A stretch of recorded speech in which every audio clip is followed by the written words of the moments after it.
sa Psalm chapter 104, 1 to 35. Medyo mahaba-haba po siya. So, sa Tagalog naman, so medyo mabilis ang basa ngayon.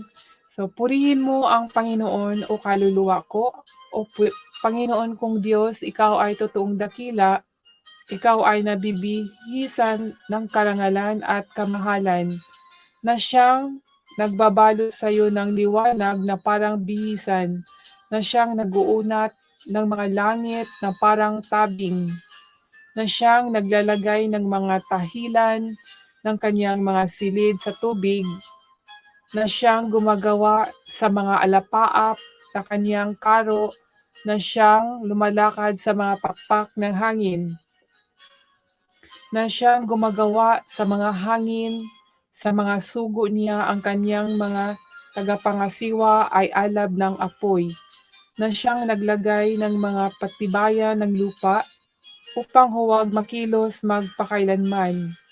Iyong tinakpan ng kalaliman na tila isang bihisan, ang tubig ay tumatayo sa itaas ng mga bundok. Ang iyong pagsaway sila'y nagsitakas sa hugong ng iyong kulog at nagmadaling nagsialis sila. Sila'y nagsiahon sa mga bundok, sila'y nagsisulong sa mga libis, sa dako mong itinatag ukol sa kanila. Ikaw ay naglagay ng hangganan upang sila'y huwag makaraan, upang sila'y huwag magsibalik na tumakip sa lupa. Siya'y nagsusugo ng mga bukal ng mga libis, nagsisiago sa gitna ng mga bundok. Sila'y nagpapainom sa bawat hayop na parang nangagpapatiduhaw ang mga mailap na asno. Sa tabi nila ay nagkakaroon ng kanilang tahanan ang mga ibon sa himpapawid. Sila'y nagsisiawit sa mga sanga, kanyang dinidilig ang mga bundok mula sa kanyang mga silid. Ang lupa'y busog sa bunga ng iyong mga gawa. Kanyang pinatutubo ang damo para sa mga hayop at ang gugulayin sa paglilingkod sa tao upang siya'y magsilabas ng pagkain sa lupa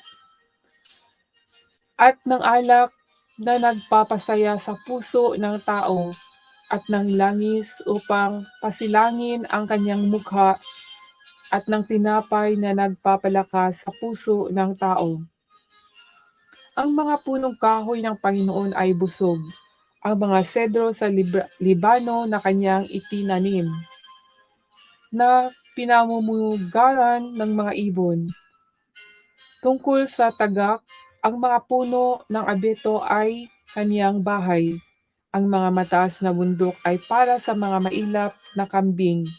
Ang mga malalaking bato ay kanlungan ng mga koneho. Kanyang itinakda ang buwan sa mga panahon. Nalalaman ng araw ang kaniyang paglubog. Iyong ginagawa ang kadiliman at nagiging gabi, na iginagalaw ng lahat na hayop sa gubat. Umaangat ang mga batang leon sa pagsunod sa mahuhuli nila at hinahanap sa Diyos ang kanilang pagkain. Ang araw ay sumisikat, sila'y nagsisialis at nangaghihiga sa kanilang mga yungib. Lumalabas ang tao sa kanyang gawain at sa kanyang gawa hanggang sa kinahapunan. O Panginoon, pagkasari-sari ng iyong mga gawa, sa karunungan ay ginawa mo silang lahat. Ang lupa ay puno ng iyong kayamanan. Nandoon ang dagat na malaki at maluwang, na ginagalawan ng di mabilang na mga bagay. Ang mga munti at ng mga malaking hayop di naman. Dooy nagsisiyaon ang mga sasakyan, nandoon ang buwaya na iyong nilikha upang maglibang doon. Lahat ng ito ay nangaghihintay sa iyo upang iyong mabigyan sila ng kanilang pagkain sa ukol na kapanahunan.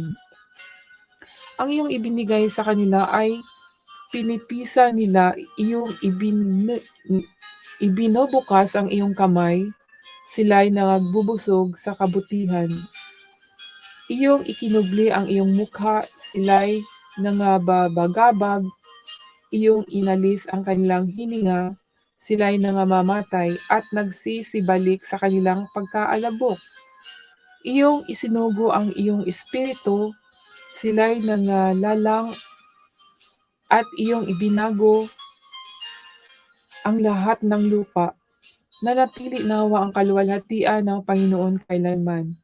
Magalak nawa ang Panginoon sa kaniyang mga gawa, na siyang tumitingin sa lupa at nayanig, kaniyang hinihipo ang mga bundok at nagsisiusok.